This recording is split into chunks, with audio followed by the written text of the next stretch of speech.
Olá, tudo bem? Catedralcast chegando até você mais uma vez, no mais um episódio. Que alegria poder estar diante de você, né, podendo conversar um pouquinho mais uma vez sobre um tema que nós consideramos relevante para esse tempo, para esses dias. Estou aqui com a Alessandra, né, a nossa companheira de viagem aqui do nosso Catedralcast. Já virou. E a gente está conversando sobre uma série que nós vamos encerrar, né? Encerrar, assim, modo de dizer, né? Porque não tem como abordar tudo, né, Ale? Sim. Mas a gente precisa até abrir outros leques, né? Abrir outras perspectivas sobre fé e emoções. Nós trabalhamos muita coisa, né? Se você perdeu algum dos episódios, aqui no nosso canal estão todos eles ali postados, né? Na semana passada nós começamos uma conversa sobre suicídio, sobre Setembro Amarelo, que eu quero convidar você, se você não viu esse episódio, se você não ouviu, não compartilhou com alguém, eu quero convidar você a fazer isso, porque foi muito especial essa conversa, estamos nesse tempo e tenho certeza que vai ser relevante não só para a sua vida, mas para alguém que talvez precisa dessa mensagem, precisa desse diálogo nosso aqui, né? E aí, Ale, eu queria hoje conversar com você sobre amor, na perspectiva da saúde mental. Como a gente consegue relacionar uma coisa à outra, né? E como uma coisa está totalmente relacionada à outra. Então, acho que esse tema é um tema que ele está muito entrelaçado. Uhum. E eu estava lendo, eu acho que isso é uma coisa que é algo que a gente precisa colocar aqui na mesa, que é o que Paulo fala lá em 1 Coríntios sobre amor, né? Que é um texto lindo, né? Fantástico, maravilhoso, né? Certamente você que está nos acompanhando aí já leu, já ouviu alguém pregar sobre isso, conhece esse texto, e é um dos mais belos tratados de Paulo, escritos de Paulo, né? Numa das suas cartas, lá na primeira carta aos Coríntios, capítulo 13. Deixa eu começar a ler um pouquinho aqui. Eu acho que é legal. É legal para a gente ter um ponto de partida, e a gente percebe como isso está entrelaçado nas nossas conversas aqui, né? Sim. Ainda que eu fale as línguas dos homens e dos anjos, se não tiver amor, serei como um sino que ressoa ou como um prato que retine. Ainda que eu tenha o dom de profecia, saiba todos os mistérios e todo conhecimento e tenha uma fé capaz de mover montanhas, se não tiver amor, nada serei. Ainda que eu dê aos pobres tudo o que possuo e entregue o meu corpo para ser queimado, se não tiver amor, nada disso me valerá. O amor é paciente, o amor é bondoso. Ele não inveja, não se vangloria e não se orgulha. Ele não maltrata, não procura seus interesses, não se ira facilmente, não guarda rancor. O amor não se alegra com a injustiça, mas se alegra com a verdade. Tudo sofre, tudo crê, tudo espera e tudo suporta. O amor nunca perece.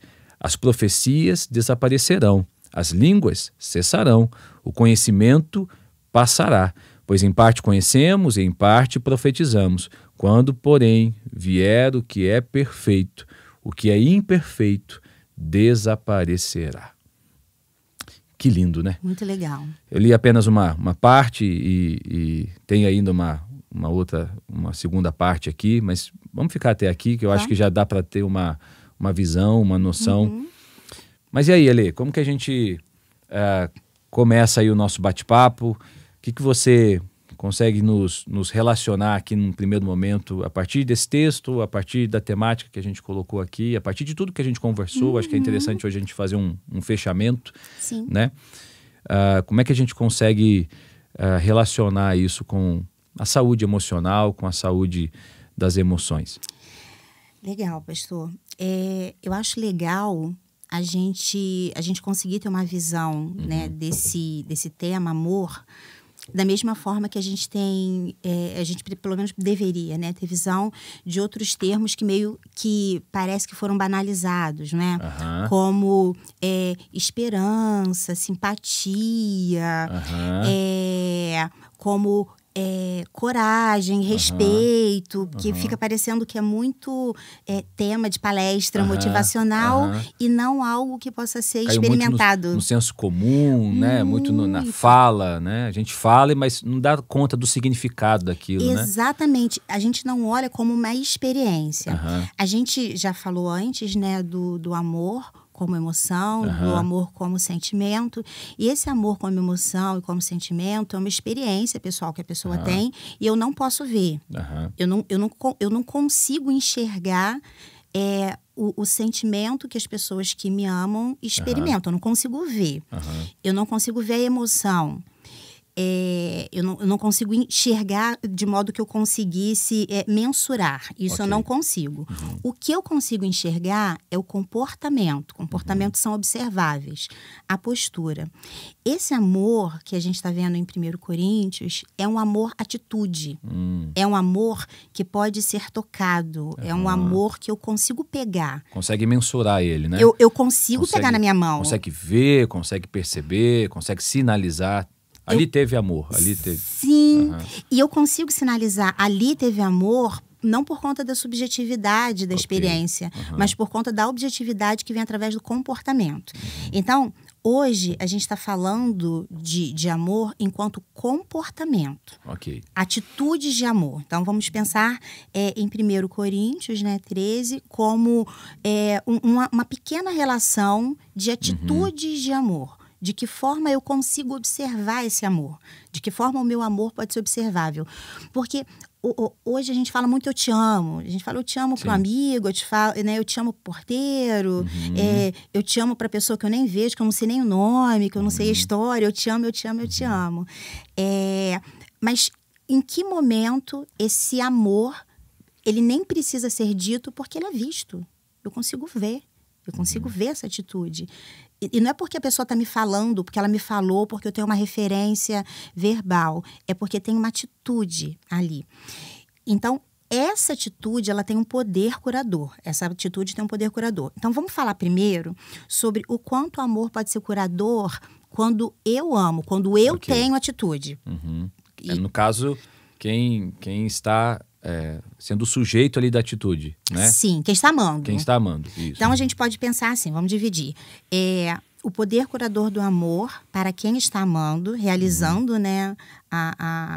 Quem está realizando o amor, vamos colocar, né, como um comportamento. E depois o poder curador do amor para quem é amado. Quem recebe. Exatamente, para quem recebe. Quando eu realizo esses atos de amor, às vezes eu não estou muito disposta, não estou com muita vontade. E a gente consegue entender isso com clareza, como a gente estava conversando, por exemplo, no caso da paternidade, com os nossos filhos. Às vezes a gente está cansado. Tudo que a gente quer é uma noite de sono, uma noite inteira. Tudo bem que o inteiro, às vezes, é igual a 5 horas. Mas tudo bem, a gente aceitaria. Mas aí a pessoa acorda 3 horas da manhã. A pessoa acorda 1 hora da manhã. Às vezes ela acorda 1 e depois ela acorda às 3. E depois ela acorda às 5. E mesmo cansada, a gente levanta com o olho aberto, um olho fechado, mas a gente vai lá atender aquela pessoa. Não porque seja confortável e interessante pra gente. O confortável e interessante pra gente seria dormir... Continuar onde estava. Exatamente. Continuar exatamente onde a gente estava. Mas algo nos tira da cama. Algo nos move, E isso é importante. Quando eu chego perto de uma criança, quando eu chego perto do meu filho à noite, eu não vou virar para ele, imagina, né, que seja assim na sua casa. O Davi ainda acorda de noite? Não. Louvado seja Deus, gente. Que bênção, né? A gente não teve muita dificuldade em relação a isso com os meninos, né? Nem com o Benjamin, nem com o Davi. Mas, só para contar uma historinha rápida aqui, lembrando o seu exemplo... Esses dias eu estava, acho que devia ser, sei lá, mais ou menos 1h30 da manhã, eu tô ouvindo, pai, ele não chama mãe nessa hora, né? Ô pai. Aí eu levantei, era o Benjamin, né? Fui lá no quarto dele, né? Sei lá o que tá acontecendo e tal. Quero água. Só que a água a gente deixa do lado, né? Da cama dele, né? Tudo bem. Tudo bem. É o já amor. tava lá. Já tô aqui mesmo, né? Fui lá, peguei a água, né? Do lado, dei pra ele do lado. Ele foi lá, tomou, voltou a dormir. Ah, que maravilha. Isso, meu sono já foi partido ali, né? Já. E assim, eu imagino que ao dar água para Benjamin, você falou, meu filho, vou te dar água porque eu te amo. Você falou? Teve um discurso? Acho que não. Então, não me lembro Não falei exatamente, nada, né? não. Eu fiz. Então, esse fazer é amor. Uhum. Ele não vem com discurso, ele não vem com uma fala do eu te amo. Mas não deixa dúvida que ali tem amor. Uhum. Não deixa dúvida que ali tem amor. Então, esse amor é um amor que não está preso no discurso, mas ele está preso numa atitude de eu fazer aquilo que é interessante para o outro, fazer aquilo que vai aquecer o coração do outro, fazer aquilo que o outro precisa. É dar pão para quem precisa de pão, água para quem precisa de água, 1h30 da manhã, entendeu? No meio do meu sono. E aí a gente vai vendo, né? Atos de amor. Atos de ser paciente, de ser bondoso, atos de repente, não olhar para aquilo que é interessante para mim no momento. E de que forma, pastor, isso é curador? Às vezes eu não tô com vontade. Eu não tô com vontade. Às vezes eu não tô afim, não é o mais confortável, não é mais interessante para mim. Mas eu entendo que naquele momento aquilo vai fazer diferença para a pessoa que está recebendo. Quando eu tenho esse entendimento, eu já começo a curar um monte de coisa dentro de mim. Isso mexe com a gente, né? Isso mexe com a gente, porque assim, o egoísmo é algo que vai distanciando muito a gente de determinadas experiências que são muito importantes, né? No nosso dia a dia, na nossa vida social, na nossa vida em comunidade. E nós somos seres sociais. E aconteceu algum movimento, historicamente falando, ainda estou pesquisando muito sobre isso. Eu já consegui entender que foi no cenário pós-guerra, onde isso foi acontecendo gradativamente até chegar mais ou menos no negócio do jeito que o negócio está hoje. As pessoas antes, assim, a gente vem de um contexto, historicamente falando, né? Onde durante um determinado tempo, por exemplo, as pessoas conseguiam se casar com quem os pais determinavam. Elas obedeciam. E assim, não tinha questão, não tinha a ver com querer, não tinha a ver com desejo. Depois de um determinado momento, elas até podiam escolher com quem se casar. Mas como se casar? De que forma vai ser isso? As famílias, né, apresentavam quais eram os critérios e essas pessoas eram capazes de obedecer. E a obediência é um ato de amor. A obediência é um ato de amor. E assim, algumas gerações obedeceram e não pensavam numa outra alternativa. De repente, as pessoas não conseguem mais fazer aquilo que é determinado pelo outro, aquilo que o outro entende que é melhor. De repente, as pessoas não conseguem mais obedecer, porque elas querem fazer a sua própria vontade. Isso é ruim? Isso é muito complicado quando eu só quero fazer a minha vontade. Ok. Porque tem o outro, né? Eu não tô sozinho no mundo, Eu né? não tô sozinha. Eu tô aqui com outras 8 bilhões de pessoas. E aí eu vou fazer só a minha vontade? Então eu vou parar o meu carro aqui porque eu tô com vontade. Mas essa vaga é para quem tem uma limitação. E essa vaga precisa ser destinada para uma pessoa que tem a limitação. Ah, mas eu cheguei primeiro e eu tô com vontade de parar aqui. Qual o problema de eu parar aqui? Ah, eu quero sentar aqui porque aqui é melhor. Mas não é para você. E esses pequenos atos são atos que demonstram quanto que a nossa sociedade foi se afastando do amor. E você fala assim, gente, mas eu vou amar um estranho? O amor é um ato e um exercício onde eu vou fazendo todos os dias, eu vou exercitando aos poucos, vendo alguém que está na rua, vendo alguém que eu não conheço, de repente deixando a vaga para quem tem limitação, para quem de fato tem limitação. E quando eu consigo, de repente, estar exercitando esse amor, que às vezes nem faz muito sentido, eu vou conseguindo encontrar sentido em outras formas onde eu posso demonstrar esse amor. Quando eu paro e ouço uma amiga me contando pela 10ª vez a mesma história. Quando eu ouço alguém que normalmente não é ouvido, quando eu questiono alguém que percebe que quando está falando com outras pessoas, a pessoa nem está prestando atenção no que ela está falando. Esses são atos de amor e eu vou sarando quando eu vou realizando esses atos de amor. Eu vou me aproximando daquilo que a nossa sociedade foi perdendo com o passar dos tempos. Porque hoje a gente vê uma geração que tem dificuldade, pastor, em obedecer regra de trânsito. A gente nem está falando de casar com desconhecido, que você nunca viu, não. Sim, A gente está sim. falando de regra de trânsito, a gente está falando de respeito à lei, uma placa que diz que a preferência é do idoso, ou que a preferência é do cadeirante. A gente está falando de uma geração que tem dificuldade em respeitar essas pequenas regras, de desligar o celular em determinados ambientes. A gente não está falando de algo muito complexo. Você entende que são pequenos atos e a gente foi aceitando driblar o pequeno, mas a gente dribla da mesma forma, digo assim, a sociedade, né, de uma forma geral, o grande. E aí, eu não saro. E quando eu não saro, eu corro o grande risco de, infelizmente, aumentar a ferida do outro. Quando eu não saro. Porque se eu banalizo algo que está escrito ali numa placa, se eu banalizo uma demanda que já me foi apresentada, eu posso também, infelizmente, banalizar a dor do outro. E isso é muito perigoso. E o amor é quando eu não banalizo a dor do outro. Eu amo através de atitude quando eu não banalizo a demanda do outro. Quer dizer, isso entra muito naquilo que a gente tem conversado, né, sobre saúde mental. Principalmente a nossa conversa anterior sobre suicídio. Tem a ver com isso, né, de não banalizar a história do outro, que talvez para mim pode ser, num primeiro momento, aparentemente, ser uma coisa assim, chula, né? Por que você está sofrendo dessa forma? Olha a sua vida, né? Você tem uma boa vida, você tem, sei lá, uma boa família, tem recurso e está aí sofrendo. Quer dizer, o amor... Ele me cura nesse sentido dessa banalização, né? Exato. A prática do amor, mesmo às vezes até achando que é uma coisa assim, por que o outro está reclamando por conta da vida que ele tem, não deveria estar reclamando, mas a prática do amor, a atitude do amor, ela vai reformulando meus conceitos, ela vai ressignificando meus próprios preconceitos, né? Que nós somos rápidos em julgar, né?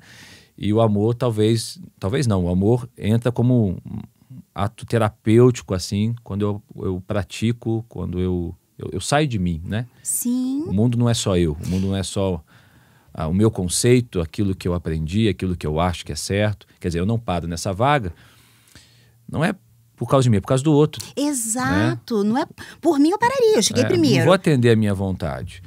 Aliás, nesse momento, o amor me faz pensar no outro primeiro. Sim, né? Exatamente. E assim, isso é um ato. Isso é um ato. Às vezes, acontece, né?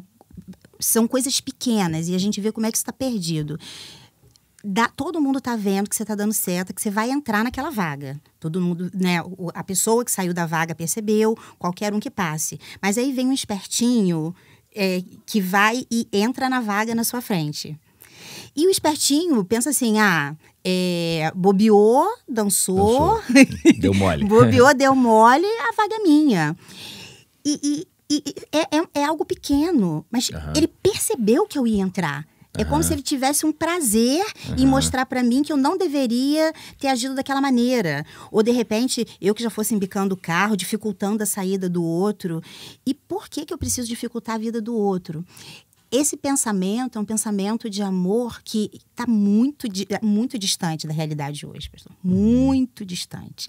Muito distante. São pequenos atos que a gente poderia realizar, atos que são curativos para quem realiza num primeiro momento, que você vai curando, você vai restaurando a sua humanidade, você vai tornando essa convivência em sociedade mais fluida. Você vai se despindo de preconceitos. Você aprende que o outro pode ter fragilidade, e sim. Mas que, de repente, essas fragilidades que ele tem acabam promovendo uma certa limitação. Ele não vai conseguir por conta de uma fragilidade, seja ela qual for. E aí, eu vou sarando. Eu vou conseguindo dar atenção para uma pessoa que, de repente, é chata. E a gente sabe que existem pessoas que são chatas. Mas, por amor, eu sei que a pessoa é chata, mas eu vou dar uma atenção para ela. Normalmente, as pessoas não dão. E é diferente. A pessoa tá assim... Ela tá, assim, totalmente... entediada com o assunto e não tá dando atenção porque o outro é prolixo. Sabe? E sabe como é que tem gente que pra dizer que saiu do A e chegou no B, ela vai contar cada estação que ela parou. E às vezes volta um pouquinho na estação anterior. Volta! Em algumas vezes. Mas às vezes eu tô vendo que aquela pessoa ela não tá recebendo atenção nunca. Eu entendo, de repente, hoje eu vou dar isso pra ela. Mas como é que foi? Naquela estação que você parou, o que aconteceu? Ela nem tá acostumada com isso. Não que eu queira. Mas acho que a gente tem que pontuar isso. Mas esse ato não é só terapêutico para quem recebe, mas para você também. Não, eu tô falando de quem tá realizando. Eu tô curando. Aí, Não, ainda nem cheguei em quem tá recebendo, não. Eu tô falando de quem tá fazendo. Você tá tendo um ato de paciência. Agora, né, Ale, deixa eu pegar esse gancho. É fato que a gente vive numa sociedade doente. Você concorda comigo? Sim, concordo. Emocionalmente, doente nos relacionamentos, sejam eles relacionamentos pais e filhos, relacionamentos afetivos de uma forma geral, a família muito afetada, mas a alma está doente, né? Então, a gente pode também dizer que muito do que nós vemos hoje por aí é reflexo dessa falta de amor. Não é? Sim. Porque na medida em que eu não pratico, na medida em que eu não ajo como um comportamento, esse amor-comportamento, é a medida também que eu agravo a minha doença. Porque o amor é curador. O amor é curador. Né? Para quem ama. Inclusive para quem ama. Para quem ama, o amor é curador. Então, na medida em que eu não faço isso, eu estou agravando esse contexto, né?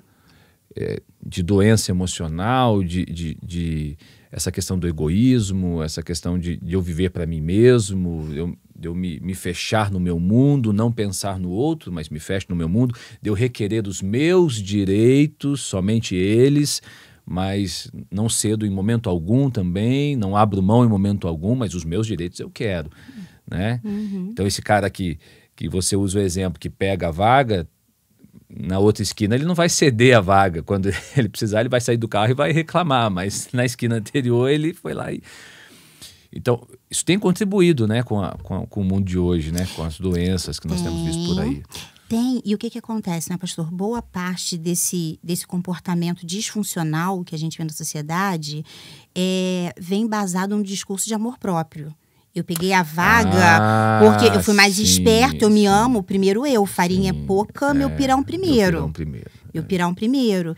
Então, tem muito uma questão assim, eu tô fazendo isso porque eu me amo. Por que você não foi? Porque eu me amo. Por que você não fez? Porque eu me amo. Ok, eu preciso me amar. Mas eu não estou, como você falou, sozinha nesse mundo. E da mesma forma que a gente está falando de uma vaga, a gente está falando de lavar uma louça. Hoje de manhã eu estava vindo com meu esposo e aí estava com a gola toda em pé. Eu falei, meu Deus do céu, a pessoa não olha no espelho. E aí eu fui lá, fui ajeitando a gola. Eu não preciso falar nada. Eu não preciso falar, eu te amo imensamente. Não preciso fazer isso. Eu vou lá e eu ajeito a gola. Quando ele me pergunta, o que você acha de eu fazer isso e isso? Eu falei, amor, acho que melhor não. Acho que é melhor não. Não é melhor não pra mim. É melhor não pra ele. Melhor não pra ele. Então, são esses atos que às vezes as pessoas deixam de ter. Não, a gola é dele, a gola não é minha, eu já cuidei da minha gola. Mas cuidar da minha gola é um amor para mim. Agora, enquanto eu cuido da gola dele, enquanto eu me preocupo com ele, enquanto eu me preocupo, de repente, com um amigo, enquanto eu me preocupo com uma pessoa estranha, enquanto eu me preocupo com alguém que tá mal, eu também vou curando. Eu vou deixando essa chama acesa dentro do meu coração. E essa chama já tá apagada em muitos corações. Muita gente anda com esse discurso, eu me amo, eu me amo, eu me amo. Mas eu não sei como essa pessoa consegue se amar se ela tá sozinha no planeta. Ela tá sozinha no planeta. Ela vê o dinheiro caindo do bolso de alguém. Pastor, são atos simples. Ela viu do bolso de quem caiu aquele dinheiro. Perdeu? Não perdeu. Você sabe que o dinheiro caiu do bolso daquela pessoa. É um troco errado que alguém te dá. Sabe, são essas pequenas atitudes. É algo que eu sei que é do meu vizinho e, de repente, caiu no meu quintal. Eu sei que é do meu vizinho. É dele. Pode parecer algo muito bobo, pode parecer algo sem importância, muitas pessoas pensarem, mas eu não tenho que me amar? Sim, você precisa se amar, mas você precisa entender que enquanto você ama o outro, você se cura e se torna, inclusive, mais apto a se amar. Muito mais apto. Muito mais rápido. É o discurso de Jesus, né? Do ame ao próximo como a si mesmo. Né? Ele iguala, né? Sim. Não é ame a si mesmo mais do que você ama o outro. Não é a farinha pouca, o meu pirão primeiro, né? O discurso de Jesus é ame o próximo como a si mesmo. É a mesma forma de amor. Ele iguala, né? É uma quebra de orgulho, é uma quebra de egoísmo aí. E é interessante pensar nisso, nesse contexto da fé, nós temos trabalhado também, porque a carta de Paulo aos Coríntios é uma carta onde Paulo está tratando muitas distorções naquela igreja, muitas divisões naquela igreja, muitas disputas naquela igreja. E o tema principal de 1 Coríntios são os dons. E havia uma disputa ali de dons, né? O meu... talvez ali o ditado ficaria, né? Sei lá, farinha pouco, meu dom primeiro, né? Inventei aqui agora.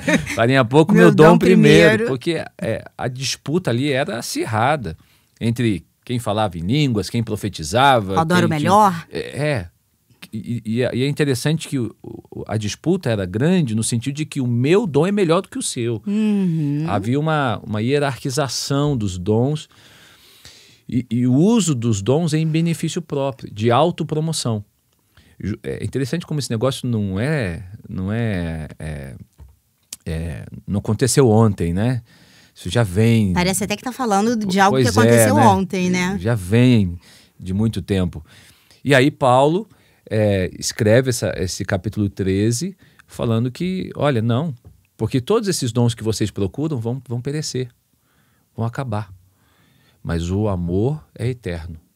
Paulo está dizendo, em outras palavras, Paulo está dizendo, olha, no céu não vai fazer diferença se você fala em línguas, se você profetiza, se você faz isso ou faz aquilo, porque não vai ter dom no céu. Gente, não vai ter dom no céu. Vocês sabiam disso? Não vai ter dom de línguas no céu. Uau, o pastor Guto falando um negócio desse? Não vai, porque dom é serviço. O dom de línguas é serviço. O dom de profecia é para servir, não é para se promover. Simples assim. Então, para que vai ter no céu? Mas amor terá. Deus é amor. Nós estaremos imersos num contexto de amor. Então, Paulo está dizendo, olha, tudo isso que vocês estão procurando, que vocês estão se autopromovendo, que vocês estão buscando loucamente, brigando por isso, vai acabar. Mas o amor não. Então, procure um amor. Antes de procurar isso, Paulo diz, procure um amor.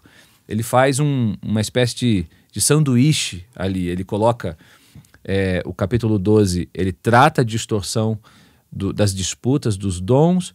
Capítulo 14, ele continua tratando as disputas dos dons, mas no capítulo 13 ele fala de amor. É um sanduíche. Qual é o melhor de um sanduíche? É o recheio. Pois é o que está todo mundo interessado. Não é? Você chega lá, o pão é o mesmo. Pão em qualquer lugar.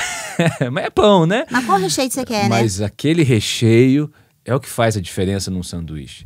Né? É o que Paulo está fazendo aqui, de uma maneira intencional, proposital. Olha, vocês estão brigando, vocês estão divididos por causa de dons, mas o principal vocês estão deixando de lado. Eu não vejo amor na igreja. E é interessante fazer esse raciocínio, porque quando Paulo escreve para outras igrejas, por exemplo, para Filipos, para Colossos, Colossenses, para Tessalônica, Tessalonicenses, elogia o amor. Olha, eu vejo amor em vocês. Quando Paulo escreve a Coríntio, ele diz assim, vocês não têm falta de dom, mas têm falta de amor. Olha só. Caramba. E olha só. É justamente o que a gente está falando. O amor prático. O amor na prática. O amor prático. Quer dizer, o Paulo está dizendo, vocês não têm falta de dom, mas têm falta de amor. É como se ele dissesse, o que vocês estão fazendo é algo que vai perecer, vai acabar. Vocês não estão buscando aquilo que é realmente o mais importante na vivência da fé de vocês. E aí a gente chega nos nossos dias pensando o seguinte, só contextualizando e ao mesmo tempo pegando esse gancho da igreja de Corinto, né? Hoje pode ser que a competição fora até mesmo do ambiente da igreja, no ambiente social, seja competição para ver quem tem mais saúde mental, quem faz melhor gestão financeira, quem tem a vida mais saudável. E aí começam as disputas, né?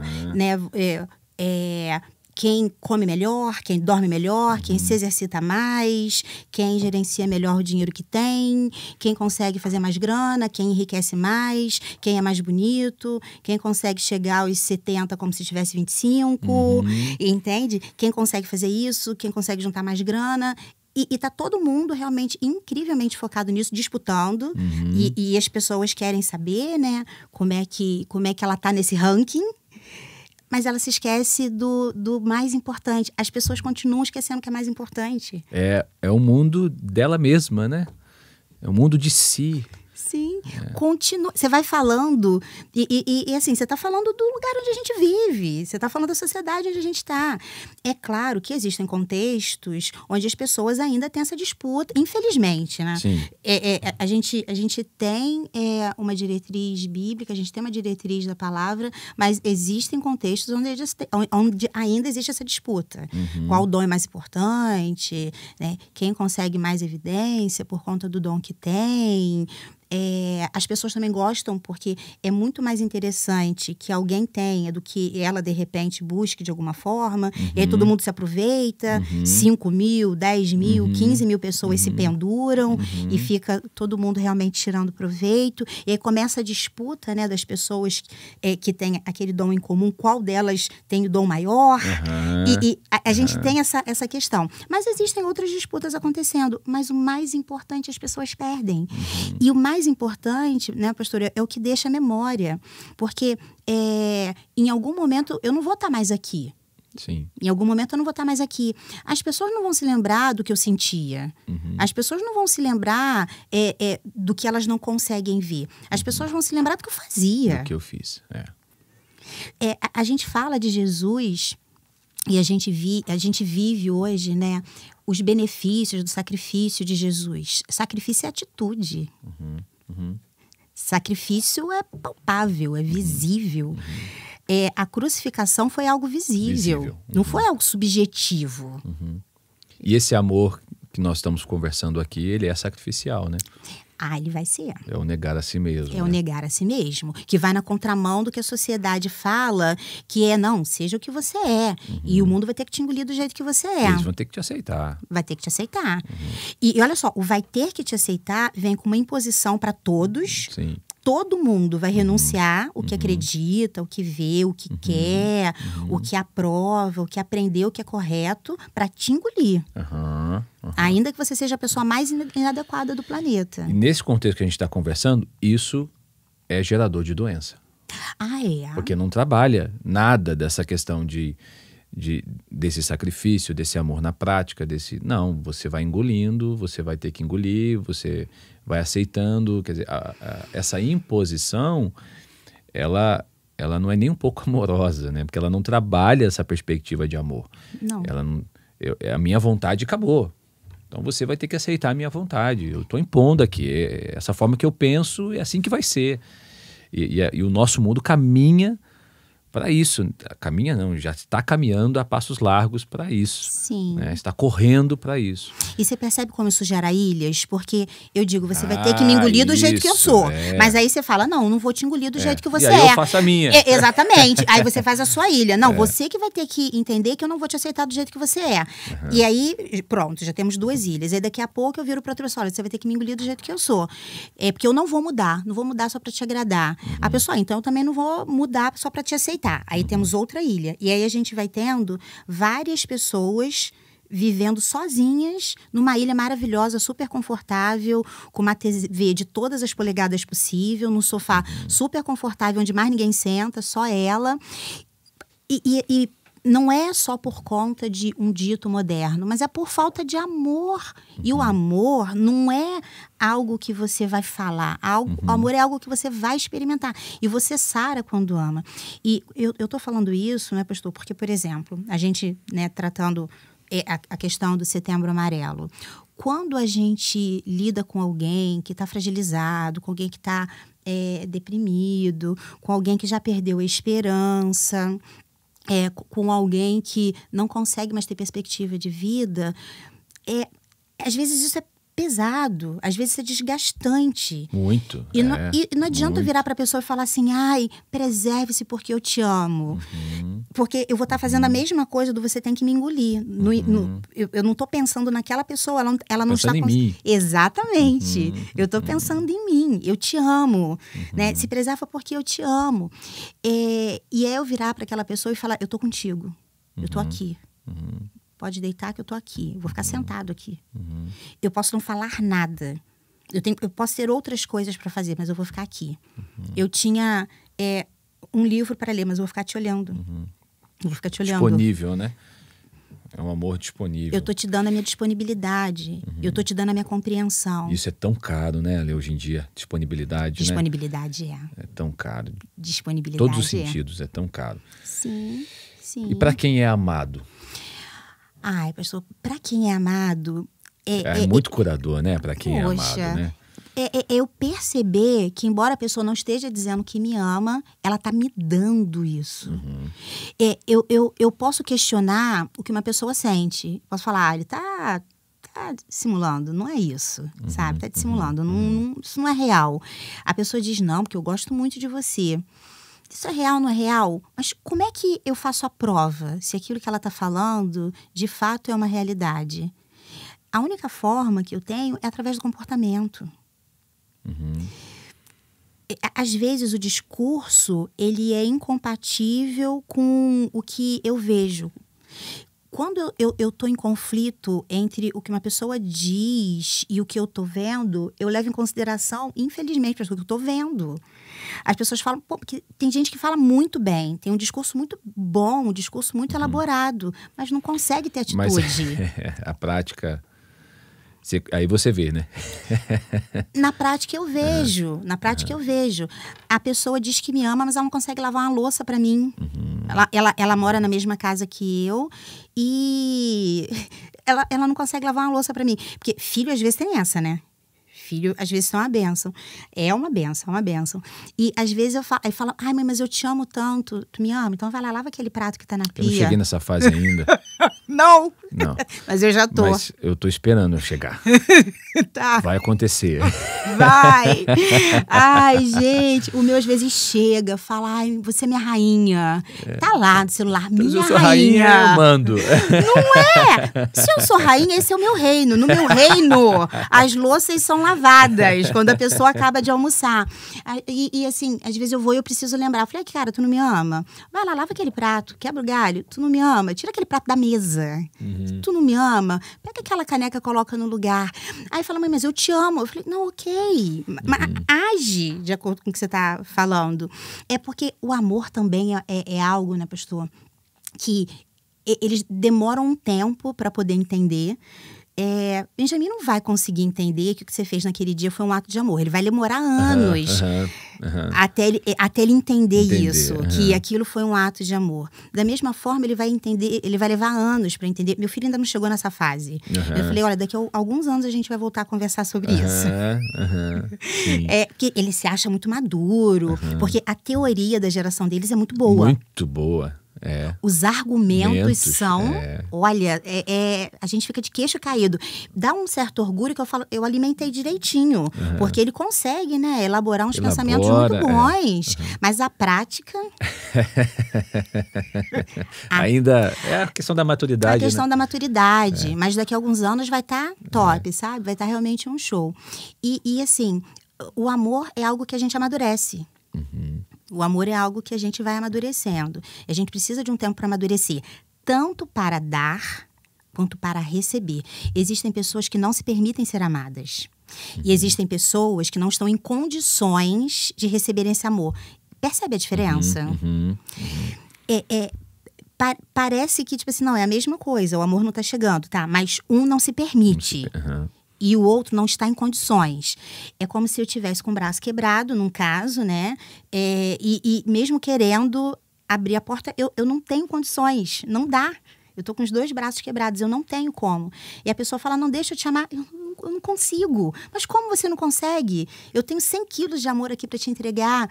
Do outro lado da porta, é só você abrir a porta. Eu não consigo. Eu não consigo. E às vezes isso é por quê? Por conta de uma história, por conta de um processo que ela vive, de algo que ela recebeu. O não conseguir? É. O não conseguir pode ser porque essa pessoa, de repente, infelizmente, ela tá doente. E aí ela não consegue, ela tá deprimida. Ela não consegue. Ela tá sem esperança, ela não consegue. Mas isso pode ter a ver também com a história. Pode ter a ver com a história. O que ele experimentou. A história é muito forte nesse caso, né? A história é. O muito contexto forte. é. Contexto, Você conhece o contexto, aí começa a fazer sentido. Entendi. Entendi, faz sentido. Alguém pode ter apresentado o amor como uma fraqueza. Em alguns contextos familiares, é muito comum eu conhecer pessoas que dizem assim: meu pai nunca disse que me amava. Minha mãe nunca disse que me amava. Eu nunca vi meus pais demonstrando amor. É muito comum as pessoas dizerem: não, nunca vi meus pais namorando, nunca vi meus pais de mãozinha dada. Essa pessoa não tem referência de atos de amor. Ela não tem referência verbal. Ela não tem referência por exemplo, ter tido um colo. Não tem referência de ter tido um colo. Ela não tem essa memória. Então, essa pessoa, ela não sabe. E existem determinados contextos onde não, que colo vai ficar fraco, depois vai ficar mimado, que beijo, o quê? Beijo não, beijo é uma enxada, toma uma enxada. E aí essa pessoa entende, não, amor é ruim, porque o amor torna alguém frágil. E na verdade, eu preciso ser muito forte para amar. Porque aí a gente vai ver em 1 Coríntios 13, entende? Porque é o amor que me dá força para ser paciente, para não ser orgulhosa, para não buscar meus próprios interesses, para não arrumar confusão, para não arrumar tumulto. É o amor que me dá força. E em algumas famílias foi ensinado exatamente o contrário. Você vai se tornar fraco. Então, quando não por estar com os braços quebrados, porque se eu estou com o braço quebrado, eu preciso curar para que eu tenha condições de abrir a porta. Exatamente. Né? Agora, existem algumas situações onde a pessoa não se permite. Ela está com os 2 braços ok, mas ela não se permite ir até aquela porta e abrir.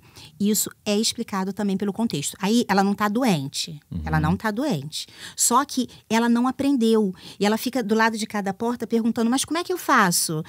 Onde é que você está? Dá 2 passos para frente. Já dei. Agora você vai pegar a maçaneta. Ah, não, mas isso tá uma coisa estranha. E a pessoa, ela tem inúmeros argumentos para ela não abrir essa porta. Mas eu tenho muito amor do lado de cá para te dar. Mas a história dela faz com que pareça errado ela tá ali. Pareça desconfortável, pareça inapropriado. Isso se apresenta muitas vezes em relação a Deus, né? Ah, sim. Em relação a Deus.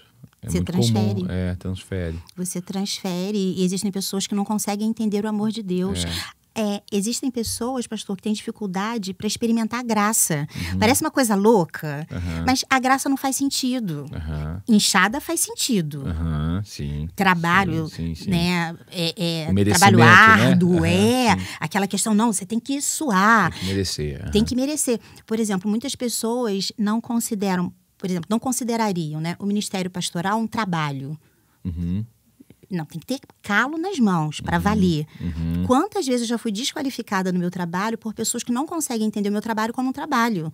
Não, você tem calo nas mãos? Eu falei, mas espera aí, eu tenho calo aqui. É isso aí. Ninguém tá vendo. Eu tô cheia de calo aqui. Mas a pessoa não. Pra valer tem que suar.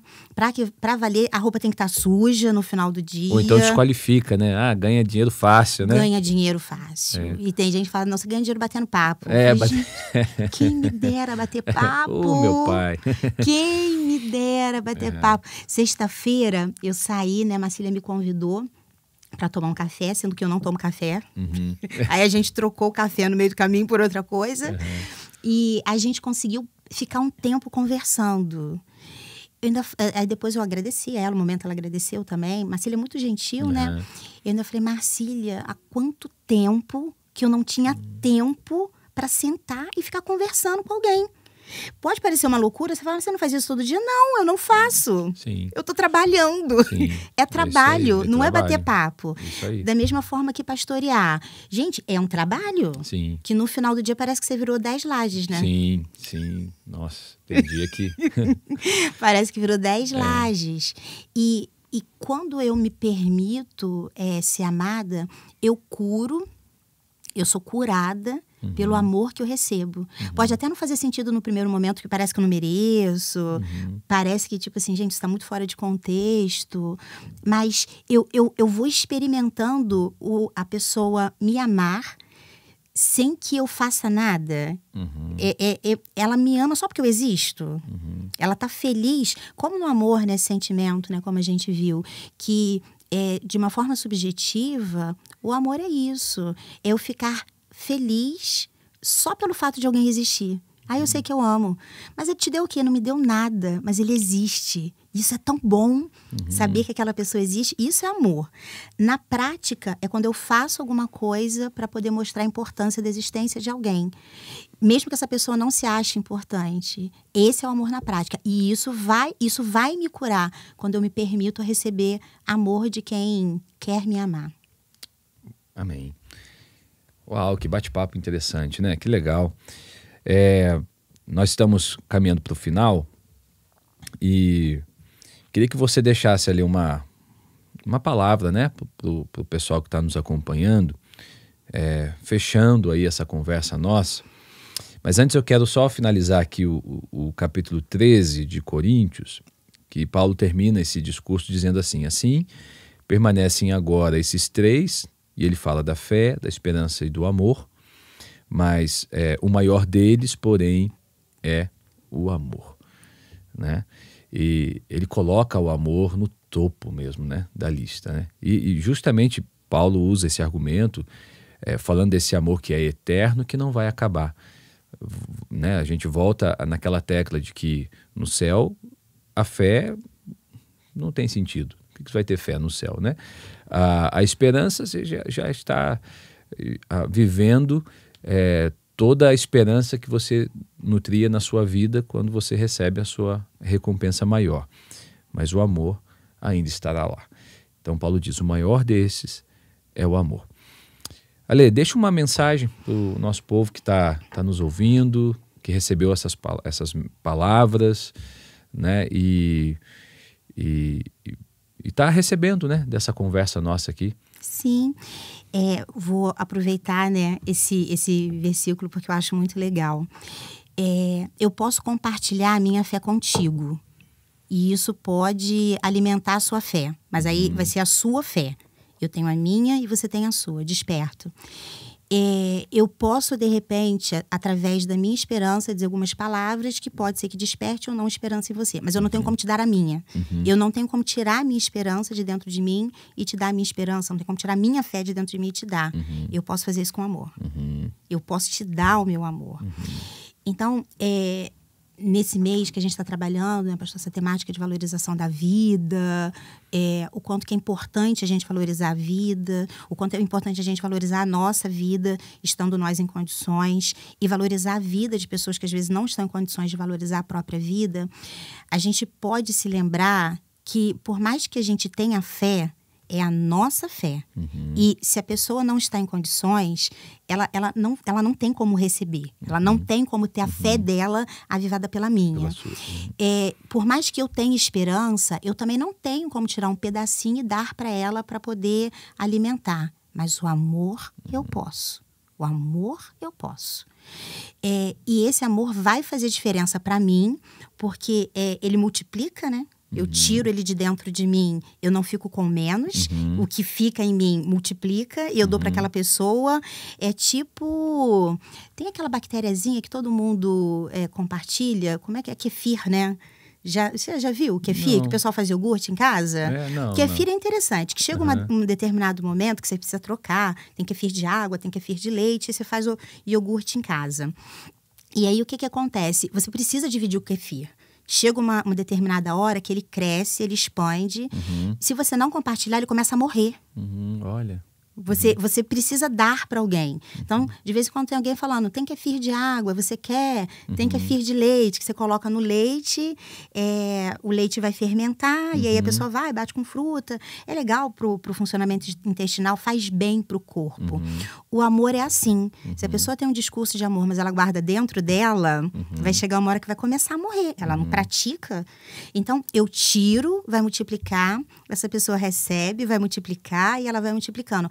Através de atitudes que me saram, que vão sarar o outro, porque eu também preciso aceitar o kefir. Eu não sou muito boa para cuidar de kefir. Com amor eu lido bem, gente. Amor pode dar. Agora, kefir eu já matei de água, já matei de leite. Eu esqueço que precisa trocar, porque o kefir também precisa ficar... Ele não fica visível, né? E tudo mais.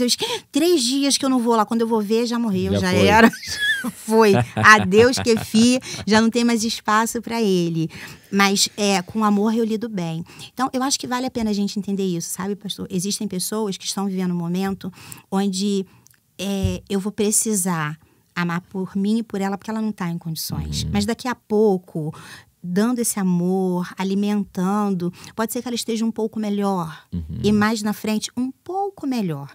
Eu não vou esperar que ela mude da água para o vinho.